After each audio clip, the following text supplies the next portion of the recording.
নাগরিক পার্টি যেটা বলছে এটা স্রেফ তাদের ভণ্ডামি। জাতীয় নাগরিক পার্টি নিজেই সরকার, নিজে বিরোধী দলের ভূমিকায়।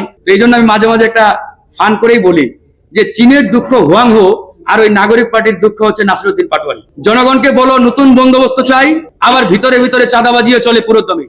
তাদের দলের যারা চাঁদাবাজি করে এটা নিয়ে কথা বললে নাউজুবিল্লাহ, আর অন্য দলের চাঁদাবাজি নিয়ে কথা বলে আলহামদুলিল্লাহ বাবা। আমরা যতবার জেলে গেছি তোমরা অতবার বোধহয় সূর্যও দেখো নাই। নাগরিক পার্টি যেটা বলছে এটা স্রেফ তাদের ভণ্ডামি।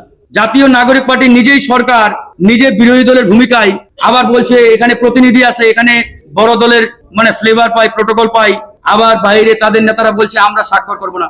তো ভাই ওই কথাটা এখানে বলো না, এখানে কিন্তু ওটা বলে না। বাইরে বলছে স্বাক্ষর করবো না, এখানে বলছে এটা দেন সেটা দেন। এই যে ভণ্ডামি জনগণের সাথে, এটা ইতিমধ্যেই জানেন। এক সাংবাদিক ভাই জিজ্ঞেস করেছিলেন, এই জন্যই বললাম।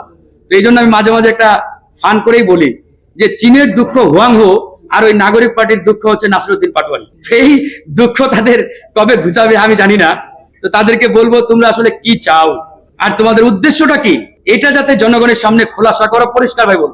জনগণকে বলো নতুন বন্দোবস্ত চাই, আবার ভিতরে ভিতরে চাঁদাবাজিও চলে পুরোদমে। তো এটা তো ভাই নতুন বন্দোবস্ত না। বিএনপির চাঁদাবাজি নিয়ে আমরা যেমন সোচ্চার, আমরা সকল চাঁদাবাজি নিয়ে সোচ্চার হবো।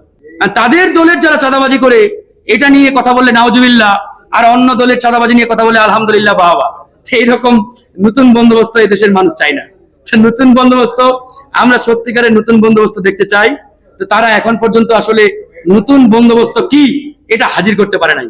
তা আমি আহ্বান জানাবো, আরেকটা পরামর্শ দেবো, যেহেতু তারা সবাই আমাদের ছোট ভাই ছিল, আমাদের সাথেই রাজনীতির ময়দানে আসছে অনেকেই। রাজনীতিতে limit is a very much important thing. আপনি যা করবেন, যা বলবেন, একটা লিমিট, একটা লেয়ারের মধ্যে। লিমিটলেস কোন কথা, বক্তব্য, কাজ দেশ ও জাতির জন্য মারাত্মক ক্ষতিকর, যেটা তারা অনবরত করে যাচ্ছে। তারা মনে করছে এই লিমিটলেস বক্তব্য দিলেই বোধহয় জনগণ হাততালি দিবে, বাহবা দিবে। ভাই আমরা তো 10 বছর ধরে দল করছি, আন্দোলন সংগ্রাম, হামলা মামলা, আমরা যতবার জেলে গেছি তোমরা অতবার বোধহয় সূর্যও দেখো নাই। তো সুতরাং আমরা সেটা বুঝি। এই যে বাবরকে নিয়ে তারা যে তাদের নাসিরউদ্দিন পাটোয়ারি বক্তব্য দিয়েছে, এটা এই দেশের মানুষ গ্রহণ করে না। আমি নিজে এটা অ্যাকসেপ্ট করি নাই। বাবর আমি মনে করি বাংলাদেশের ইতিহাসে বাংলাদেশ পন্থী যত রাজনৈতিক নেতা আছে তার মধ্যে উপরের লেভেলেই থাকবে। তো এই বাবর সাহেবকে নিয়ে যে ধরনের মন্তব্য নাসিরউদ্দিন করেছে, এটা একবারেই মারাত্মক একটা মানে অসাংগঠনিক, অরাজনৈতিক, একই সাথে বিপজ্জনক একটা মন্তব্য। কারণ এই বাবর সাহেব ছিলেন বাংলাদেশ পন্থী রাজনৈতিক নেতাদের একবারে শীর্ষে অবস্থান করবেন। এবং যে 10 ট্রাক অস্ত্র মামলার কথা বারবার বলা হচ্ছে, ইটস অ্যাবসলিউটলি ইন্ডিয়ান প্রেসক্রিপশন। এবং ইন্ডিয়া এটাকে যেভাবে ফলিয়ে ফাঁপিয়ে তাদের ফর্মুলায় ঢুকিয়ে এই মামলা দায়ের করা হয়েছে, আবার বছরের পর বছর বাবর সাহেবকে কারাগারে বন্দী করে রাখা ছিল, কিন্তু ইন্ডিয়ান ফর্মুলা ভাই।